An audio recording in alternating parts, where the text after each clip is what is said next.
এক সময়ের কথা, বাংলাদেশে এক ছোট্ট গ্রামে থাকতেন একজন বৃদ্ধ লোক। নাম তার রশিদ চাচা। সারা জীবন কঠোর পরিশ্রম করে কাটিয়েছেন তিনি। বয়সের ভারে এখন আর বেশি কিছু করতে পারতেন না, তবে একটা ছোট্ট স্বপ্ন ছিল তার, নিজের হাতে একটা কলা বাগান তৈরি করবেন।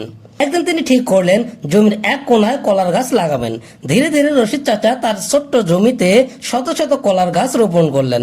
সকালে উঠে তিনি গাছগুলোতে পানি দিতেন, আগাছা পরিষ্কার করতেন আর মাটির যত্ন নিতেন। বছর ঘুরতেই তার বাগান ভরে উঠল সবুজ পাতায় আর ঝুলে থাকা মোটা মোটা কলায়। পুরো গ্রামে রশিদ চাচার কলার বাগানের কথা ছড়িয়ে পড়লো। সবাই বলতো, ওহ, চাচার বাগানে কলা যে কি মিষ্টি। কিন্তু একদিন এক অদ্ভুত ঘটনা ঘটলো।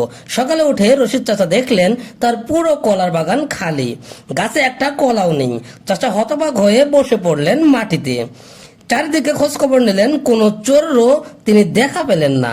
অবশেষে গ্রামে এক ছোট্ট ছেলে এসে বলল, চাচা, মনে হয় বাংলাদেশেই তোমার সব কলা খেয়ে ফেলেছে।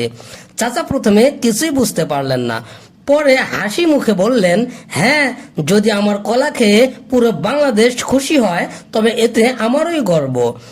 তারপর থেকে রশিদ চাচা আবার নতুন করে কলার গাছ লাগানো শুরু করলেন, এবার আরো বড় স্বপ্ন নিয়ে, যেন পুরো দেশ আবার একদিন তার কলা খেয়ে হাসতে পারে। তো বন্ধুরা, রশিদ চাচার জন্য হলেও আপনারা সকলেই একটি লাইক দিয়ে চ্যানেলটাকে সাবস্ক্রাইব করুন।